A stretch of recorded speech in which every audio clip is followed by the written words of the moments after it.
One of the biggest concerns from new Amazon sellers is getting good reviews and a lot of them. So in this video, I'm going to show you exactly how you can increase your review count completely automated.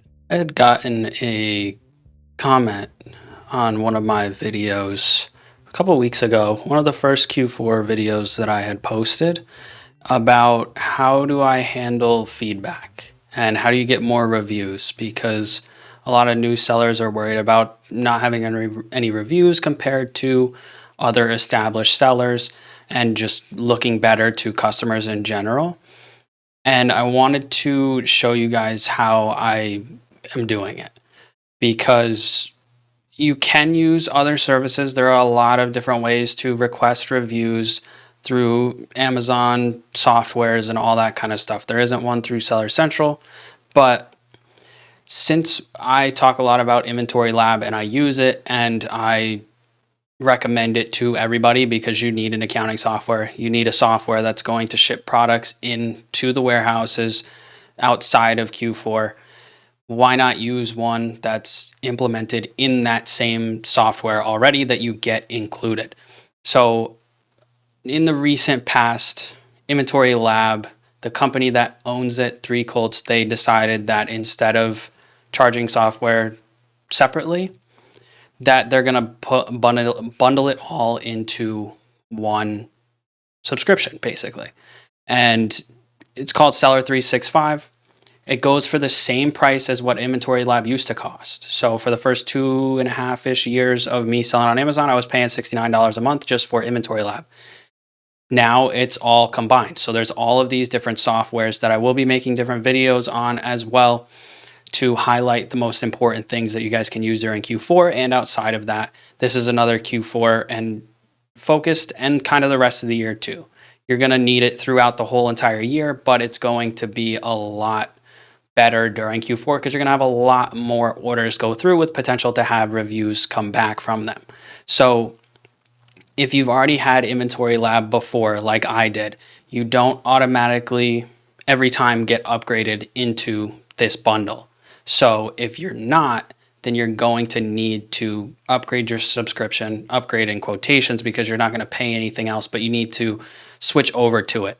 And once you come to the hub here, you'll be able to see Feedback Wiz alerts and Feedback Wiz emails. We're going to focus on the emails right here. When you click on this, you're going to be brought to this dashboard here. You're going to have to connect your seller account again. It will take a couple minutes to update and sync over. I think it was like 15 minutes for me, so it's really not that bad at all. And then you're going to have all of your data come in here for all your orders, your sales, your product reviews in total, and different feedback here. I've just clicked on today, so that way it just didn't reveal any of my seller account information or anything. But all of these ones do have data in there. You can even do custom dates and everything.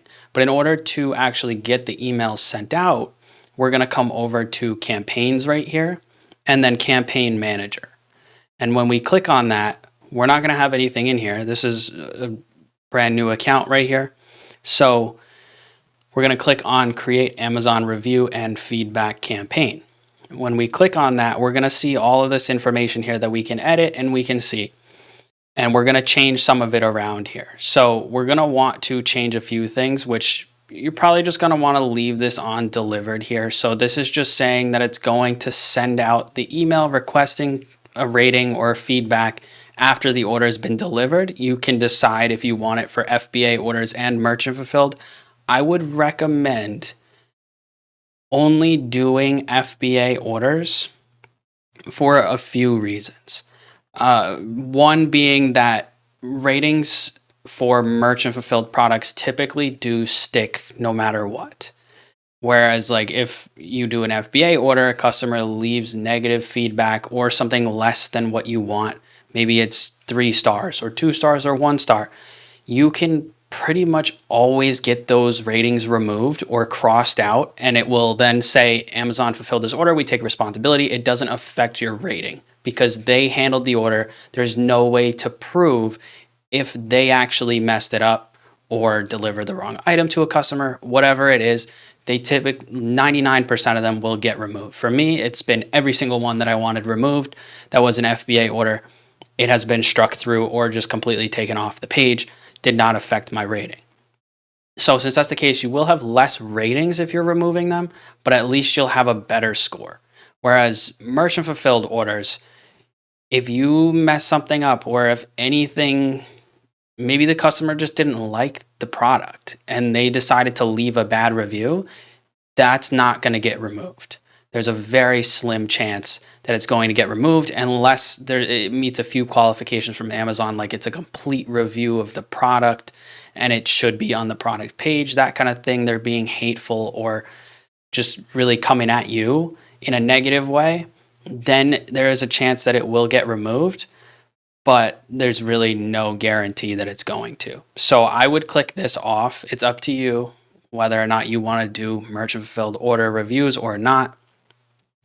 But you can. I mean, in the beginning, I was talking about how Q4 is going to get you a lot more reviews. So it is a risk that you're going to have to decide if you want to take or not. Depends on how new you are, I would say, I guess.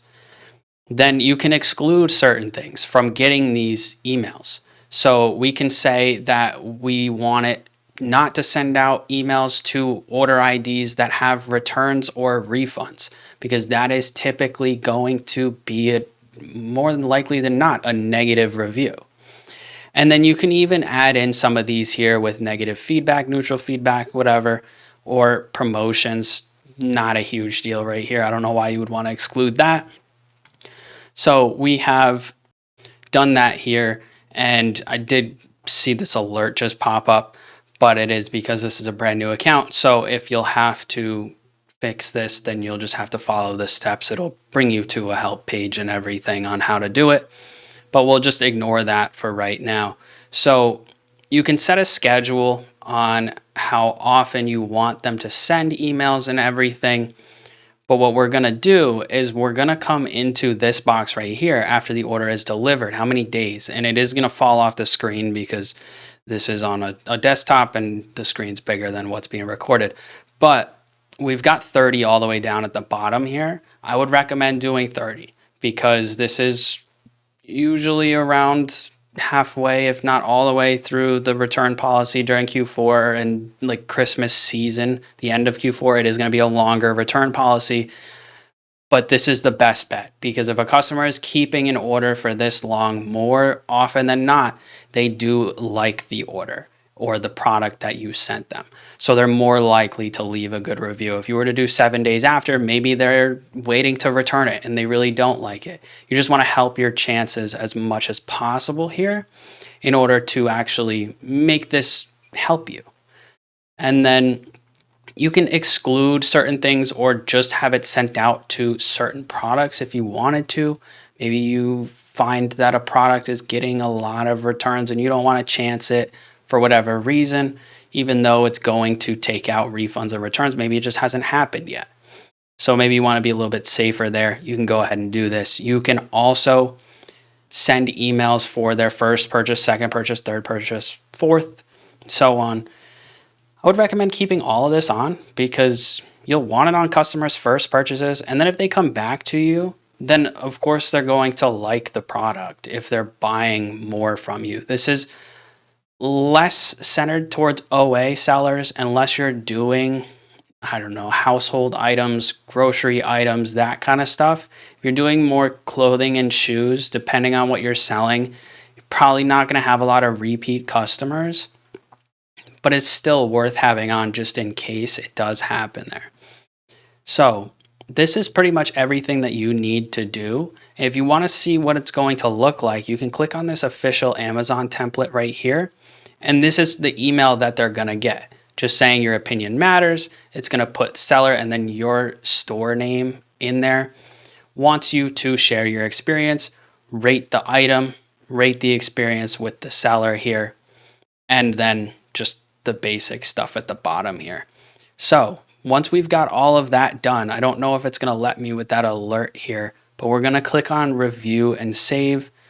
And then since there has been some orders through the Amazon account that this is hooked up to, and this is a brand new account through the Inventory Lab Feedback with Seller 365 service, we're going to click on don't include past orders. If you wanted to, you could, but you don't need to here. We're going to click on create campaign, and it did let it go through. So that alert wasn't really that big of a deal there. And we're going to see here that we've got all of our stuff. It'll say how many it triggered, queued for orders that need to have it sent out, and then how many it did actually send out. And then if you want to, you can do all of this in here. You can edit it, add labels, preview it, duplicate it, whatever have you. And if we preview, we just see the same thing here. So if you, for whatever reason, want to turn it off, just come back in, edit it, inactive, and then save it again, update, and then it will turn itself off here. And then you can go back in, do whatever you need to do. You can do a separate one for merchant fulfilled products if you want to, add some more filters, all that kind of stuff. But this is probably the best way that you can get feedback for basically free, because you're already paying for the service for Inventory Lab, maybe some other softwares that you decide to use inside of their bundle. So go ahead and test this out. Try it for yourself. Hopefully it will end up improving the amount of reviews that you actually do get.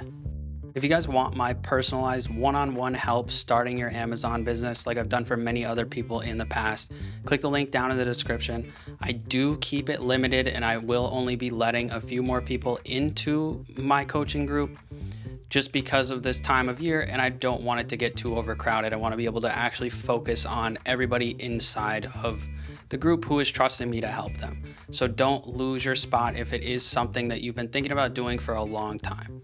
If you have any questions about anything I went over in this video, leave a comment down below, or there's any other topics you want me to make videos on. Thanks for watching. Don't forget to subscribe, and I'll see you guys in the next video.